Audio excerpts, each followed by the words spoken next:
Welcome back, everyone, to the deep dive. Today, we are diving into some recent events that happened over in Lithuania. Pretty serious stuff involving U.S. Army soldiers. I don't know if you guys caught snippets of this in the news or not, but we are going to try and piece together the timeline here and kind of explore just the incredible international response that that resulted from these events and really get a sense of what it all means. Yeah, absolutely. So we're going to be focusing on the situation that began with 4 U.S. Army soldiers going missing near Pobrada, Lithuania. And our primary sources for this deep dive are 2 official press releases issued by U.S. Army Europe and Africa Public Affairs, both released on April 1st, 2025. Okay. And these documents really lay out the essential details of the case. All right, so to kind of set the stage here, the initial news that broke, that 4 soldiers and their M88A2 Hercules recovery vehicle had seemingly vanished was pretty startling. And it almost sounds like the setup for some kind of a thriller movie or something. It does have that initial element of mystery for sure. Yeah. So according to these official releases, the soldiers went missing in the early morning hours of March 25th. Okay. And it's important to understand what they were operating. Yeah. An M88A2 Hercules armored recovery vehicle. Yeah, no, that's not your average, military truck or Jeep or something like that. This is a 63-ton beast. Yeah, it's a purpose-built beast designed specifically for recovering other heavy armored vehicles. So they weren't just out on patrol then. What was their actual mission at the time? So they were tasked with a mission to repair and then tow an immobilized tactical vehicle. So while perhaps not a routine task, it's certainly within the scope of what a unit like this would handle. Okay, so we've got them disappearing on March 25th. What happens next in this unfolding situation? Well, the first indication of what had occurred came relatively quickly by the early morning of March 26th. Their vehicle, the M88A2 Hercules, was discovered submerged in a body of water in the same vicinity where they went missing. So a 63-ton vehicle completely submerged that immediately signals that we've got a serious situation on our hands. Yeah. What followed was a pretty extensive recovery operation, wasn't it? It was a significant undertaking lasting 6 days. It wasn't until the early morning of March 31st that the first 3 soldiers, along with the M88A2 vehicle itself, were successfully recovered. Okay. The press releases specify the location as a peat bog, which, as we'll discuss, presented some unique and considerable challenges. And tragically, as we know, the story doesn't end with that initial recovery. No, the search continued for the 4th soldier, and it was on the afternoon of April 1st that the devastating news came that they had been found deceased. A truly heartbreaking outcome. One thing that really jumps out at you when you read through these releases is the sheer scale of the international collaboration in the search and recovery efforts. It wasn't solely a U.S. operation. Yeah, that's a critical aspect to understand. While the U.S. Army took the lead, they were part of a broad coalition. The Lithuanian armed forces were deeply involved, and we also saw significant contributions from the Polish and Estonian armed forces. Even the U.S. Navy played a vital role. The Navy. Now, that might surprise some people, given that Lithuania is landlocked. Right. What was their specific contribution in a landlocked area? Exactly. So U.S. Navy divers from Commander Task Force 68 were brought in. They provided specialized underwater expertise that was absolutely crucial in locating and then gaining access to key hoist points on the submerged vehicle. Oh, wow. You know, when you consider the conditions, zero visibility and thick layers of mud, clay, and sediment, it highlights the incredibly difficult and dangerous nature of their work. That's remarkable. And it wasn't just military support, was it? Right. The releases mention involvement from other parts of the Lithuanian government and even civilian agencies. Absolutely.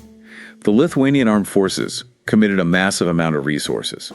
This included helicopters, fixed-wing aircraft, and unmanned aerial systems for conducting searches from above, as well as significant numbers of search and rescue personnel on the ground. Wow. But they also provided heavy construction equipment, excavators, various types of pumps, and literally hundreds of tons of gravel and earth to stabilize the site and aid in the extraction. Their technical experts were also on the ground, providing invaluable assistance.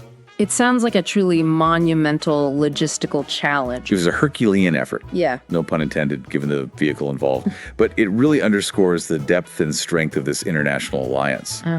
We also saw Lithuanian specialists utilizing ground-penetrating radar to assist in the ongoing search for the fourth soldier, demonstrating a wide range of expertise brought to bear on the situation. You mentioned the unique challenges of the peat bog. Can you elaborate a little bit on why that particular environment made the recovery so difficult? Certainly, unlike solid, stable ground, peat bogs are essentially a matrix of partially decayed vegetation and a very high water content. This creates a highly unstable environment.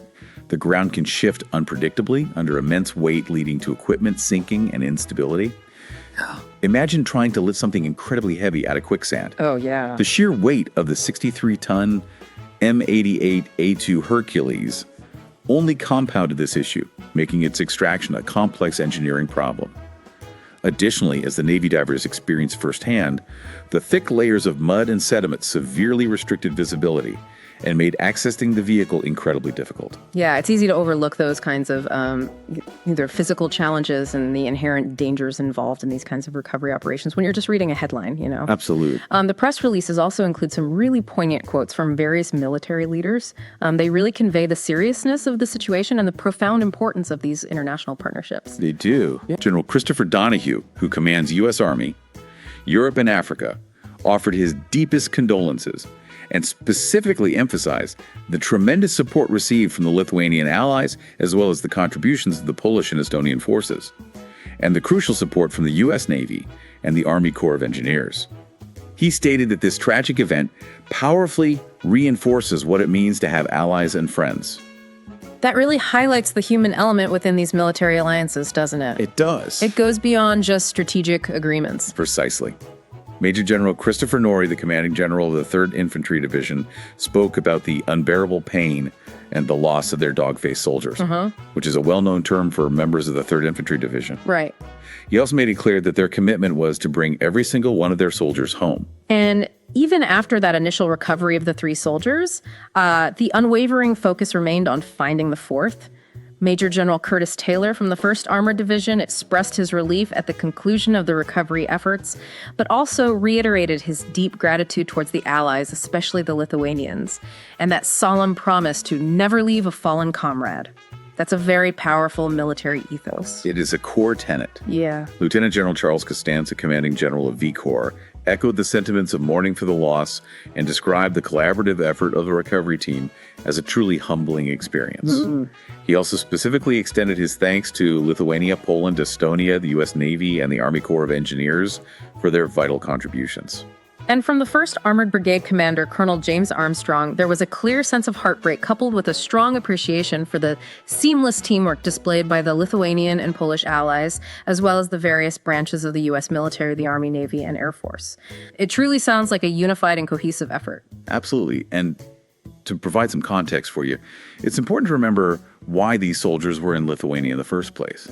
They were deployed in support of Operation Atlantic Resolve. Which, for anyone listening who might not be entirely familiar, is? Operation Atlantic Resolve is a U.S. Army Europe and Africa mission with a really crucial focus strengthening the United States' commitment to NATO and our allies right here in Europe. Its goals are to build military readiness, enhance how our forces can operate together with allied forces, what's known as interoperability, and ultimately to provide a credible and visible ground deterrence in the region. These soldiers were part of that ongoing effort, and their home station in the U.S. is Fort Stewart, Georgia. Beyond the significant official military and governmental involvement, it sounds like the local Lithuanian community also stepped up to offer their support. Yes, the outpouring of support extended beyond just the official channels. The Archbishop Metropolitan of Vilnius, Gintaras Grušas, led a special mass specifically for the fallen soldiers and the members of the recovery teams. It was a deeply significant event attended by U.S., German, and Lithuanian soldiers, as well as various government and military officials. That's a really powerful symbol of international solidarity and shared humanity. It truly is. Further emphasizing the high-level international engagement, the commander of U.S. European Command and Supreme Allied Commander, Europe General Christopher Cavoli, attended that service and also made a visit to the challenging recovery site. Wow. He underscored the strong sense of partnership, noting that the Lithuanian people and their military were treating the U.S. soldiers with the same care and concern as if they were their own. We also know that NATO itself provided assets to assist in the complex recovery efforts. It's clear that this event has had a profound impact and has resonated deeply on both sides of the Atlantic. Now, while the difficult recovery operations have concluded, there are still significant unanswered questions, the most pressing of which is what were the circumstances that led to this tragic accident? That's the key question moving forward. Both the U.S. Army and the Lithuanian authorities have publicly stated that they have launched a thorough and comprehensive investigation into the precise cause of this accident. We understand that updates will be provided as more factual information becomes available through this investigation. It's so important to remember that amidst all the logistical complexities and the impressive international cooperation, the human cost of this event is paramount. The press releases consistently emphasize the unwavering focus on providing support to the families and loved ones of these fallen soldiers during this incredibly difficult time. Absolutely. That is always the central concern in such a tragedy. The military community, both those serving in Lithuania and those back at Fort Stewart, is undoubtedly feeling the profound weight of this loss. And the priority is to support those most directly affected. For anyone listening who wants to stay informed or find more detailed information as it becomes available, the press releases provide a couple of key resources, correct? Yes. There's a dedicated recovery website that has been set up, europeafrica.army.mil, Newsroom Soldiers in Lithuania. Additionally, the U.S. Army Europe and Africa Public Affairs Office can be contacted directly via email at media@army.mil. So as we bring this deep dive to a close, we've examined the tragic loss of 4 U.S. Army soldiers in Lithuania.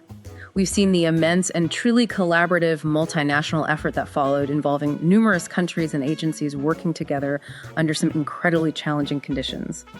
This event has powerfully demonstrated the strength and practical application of the alliance between the U.S. and Lithuania, as well as with our other NATO partners.